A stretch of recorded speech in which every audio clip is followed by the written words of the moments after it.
3 বছর একসাথে চাকরি করছি, স্যারের আন্ডারে আমি চাকরি করছি এবং তার সাথে আমার অনেক আগে থেকে একটা পরিচয়। আজকে এখানে একটা সৌজন্য সাক্ষাৎকার ছিল। আমরা এই সৌজন্য সাক্ষাৎকারে আমরা বিভিন্ন ধরনের কথাবার্তা আমাকে পারিবারিক লেভেল, অন্যান্য লেভেল এগুলি আমরা আলোচনা করছি। আলোচনার মাধ্যমে হয়তো 2-1টা রাষ্ট্রীয় লেভেলে চলে আসে, বাট ওইটা খুব একটা বড় আলোচনা না। প্রথমে আমি মহান রাব্বুল আলামিনের কাছে শুকরানা আদায় করি যে আমি 17.5 বছর পরে আল্লাহ পাক আমাকে নির্দোষের মাধ্যমে জেল থেকে ছুটেছি এবং আজকে জাতীয়তাবাদী দল, বাংলাদেশ জাতীয়তাবাদী দল থেকে একটা টিম করা হয়েছে। সেই টিমের মধ্যে আমি একজন, আমার সাথে সিনিয়র সেক্রেটারি আছেন কামরুজ্জামান সাহেব,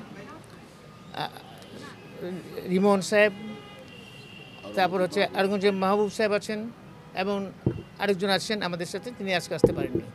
তো যাই হোক, আমাদের আসার উদ্দেশ্য আমাদের কিছু কিছু জিনিস আমাদের ম্যাটার অফ কনসার্ন হয়ে দাঁড়িয়েছে, উদ্বিগ্নের জায়গা, যেগুলো আমরা ওনাদের সাথে অত্যন্ত আন্তরিকতার সাথে অত্যন্ত সৌহার্দ্যপূর্ণ পরিবেশে আলোচনা করেছি।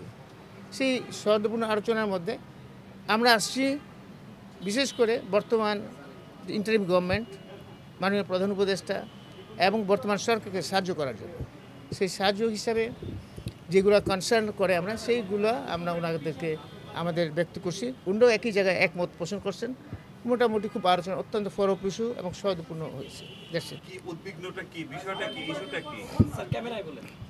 উদ্বিগ্ন যেমন আমাদের পার্শ্ববর্তী দেশে পতিত সরকার যে শেখ হাসিনা, ওনার সাথে একটা বিশেষ শিল্পগোষ্ঠী, পত্রিকায় দেখেছেন আপনারা, এসএলএম গ্রুপ, তারা সেখানে একটা মিটিং করছে, সমস্ত পত্রিকায় আসছে। সেটা মিটিংয়ের উদ্দেশ্য ছিল বাংলাদেশের নির্বাচন বানচাল করা, নির্বাচনের বিভিন্ন সহিংস ঘটনা ঘটানো।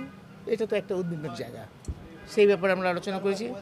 আরও অনেক কিছু আলোচনা করেছি, যেমন বিভিন্ন অবৈধ অস্ত্র এবং লুট হওয়া অস্ত্র, সেটা যে উদ্ধার হয়নি এখনও, সেটাও আমাদের উদ্বিগ্ন জায়গা। অবশ্যই আবিষ্কৃত করছে, বরং অত্যন্ত সৌহার্দ্যপূর্ণ, অত্যন্ত অত্যন্ত ফলপ্রসূ আলোচনা হয়েছে। একটা ব্যাপার আমরা কনসার্ন করছি, যেটা খুব রিসেন্টলি এএসআই নিয়োগটা হচ্ছে। সাধারণত নিয়োগ হয় কনস্টেবল, এসআই এবং এসপি লেভেলে, কিন্তু দেখলাম এএসআই লেভেলে নিয়োগ হচ্ছে। কনস্টেবল থেকে যারা হয় তাদের একটা ক্যারিয়ার থাকে, যেমন সে এসআই হবে, এসআই হবে, ইন্সপেক্টর পর্যন্ত হতে পারে।